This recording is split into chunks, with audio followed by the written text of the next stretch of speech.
Hi, last வீடியோட unit 1 முடிஞ்சிருக்கும். So இது யூனிட் 2ஓட ஸ்டெப்ஸ் மெத்தட்ஸ்லாம் பார்க்கலாம்.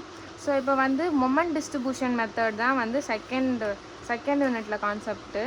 ஸோ இப்போ வந்து ஸ்பேன் ஒரு பீமில் ஒரு எண்டு ஃபிக்ஸ்டு, மீதி ரெண்டுமே வந்து ஒரு எண்டு ஃபிக்ஸ்டு, அதை ரெண்டும் ஃபிக்ஸ்டாக இருந்துச்சுன்னா அதுக்கு நம்ம 4EI/L அப்படின்னு சொல்லி நம்ம டிஸ்ட்ரிபியூஷன் ஃபேக்டரில் சப்ஸ்டியூட் பண்ணும். ஸோ அந்த மாதிரி ஸோ இந்த கண்டிஷனுக்கு ஒரு எண்டு ஃபிக்ஸ்டாக இருந்துச்சு, ஃபிக்ஸ்டு இருக்கிற இடத்துல எல்லாமே 4EI/Lன்னு வரும். ரெண்டு எண்டு இருந்துச்சுன்னா அதுவுமே 4EI தான். அதுக்கு நடுவில் இருக்கிற சிம்பிளி சப்போர்ட்டோட ரோலவும் அது இருந்துச்சுன்னா அதுக்குமே 4EI தான். ரெண்டு பக்கமுமே 4 இருந்துச்சுன்னா, ஃபிக்ஸ்டு இருந்துச்சுன்னா அதுக்கு நடுவில் இருக்கிறதுக்குமே 4EI தான் போடணும்.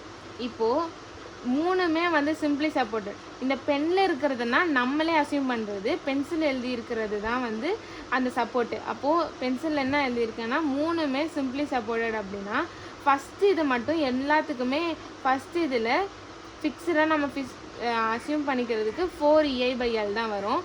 நெக்ஸ்ட்டு அது பக்கத்தில் மீதி இருக்கிறது எல்லாமே வந்து சிம்பிளி சப்போர்ட்டட் தான்.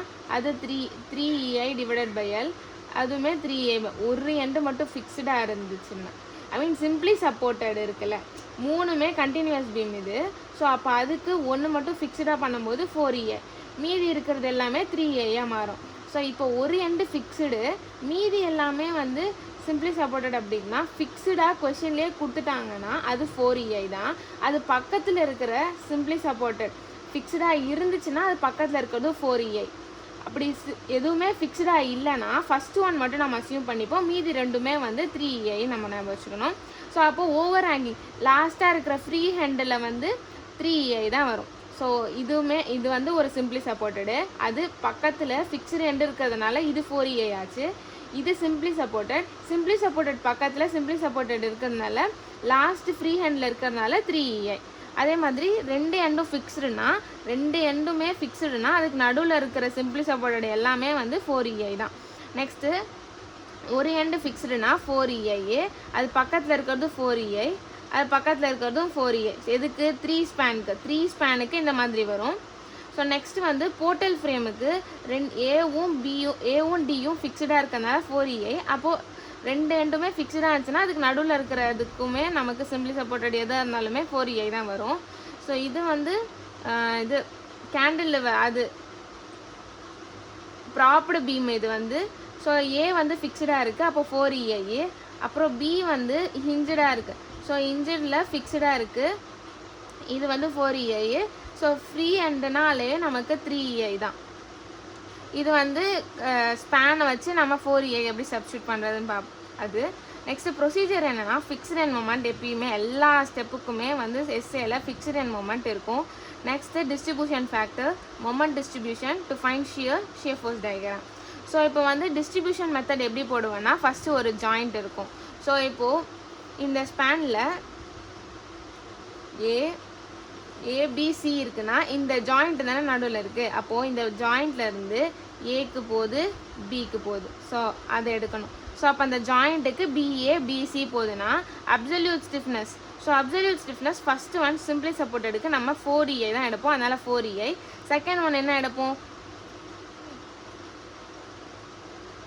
ஸோ நெக்ஸ்ட்டு பிசிக்கு வந்து இந்த இடம் வந்து நான் என்ன சொல்லியிருந்தேன், 3EI தானே. அப்போது இந்த இடம் 3EI, ஃபிக்ஸ்டுனா 4EI. ஸோ அந்த மாதிரி மெம்பர்னால் ஃபஸ்ட்டு ஜாயிண்ட்டு, இந்த ஜாயிண்ட் எடுக்கிறேன், மெம்பரு பிஏக்கு ஒன்று போகும், பிசிக்கு போகும். நெக்ஸ்ட் அப்சல்யூட் ஸ்டிஃப்னஸ்னால் கே. ஸோ நம்ம கண்டுபிடிச்சது அப்சல்யூட் ஸ்டிஃப்னஸ்னால் ஃபிக்ஸ்டு எண்டுக்கு 4EI/L, free ஹேண்டுக்கு 3EI/L. Total stiffness வந்து பிஏவையும் பிசியையும் ஆட் பண்ணும், பிசியையுமே ஆட் பண்ணும். அதாவது 4EI/L அது ரெண்டுத்தையுமே ஆட் பண்ணி வர வேல்யூ டோட்டல் ஸ்டிஃப்னஸ். டிஸ்ட்ரிபியூஷன் ஃபேக்டர்னால் கேயும் சமேஷன் கேவையும் டிவைட் பண்ணுறது. ஸோ கேவோட வேல்யூ இப்போ வந்து பிஏக்கு KEI/L இருக்குன்னா அது கூட டிவைடட் பை 7EI பண்ணணும். இது ஒரு ஸ்டெப்பு. அதுக்கு கீழே 3EI/L, அதுக்கப்புறம் டிவைடட் பை இந்த வேல்யூ. ஸோ அப்போ சால்வ் பண்ணும்போது ஒரு வேல்யூ ரெண்டுமே இப்போ வந்து 0.19 0.81. இப்போ இது ரெண்டுத்தையுமே ஆட் பண்ணும்போது எனக்கு 1ன்னு வரணும். அந்த மாதிரி கண்டிஷன் வந்து டிஸ்ட்ரிபியூஷனில் ஃபேக்டரில் வரும். ஸோ இதுதான் வந்து இது செகண்ட் யூனிட்டோட மெத்தட்ஸு. இதை வச்சு நம்ம ப்ராப்ளம் சால்வ் பண்ணலாம்.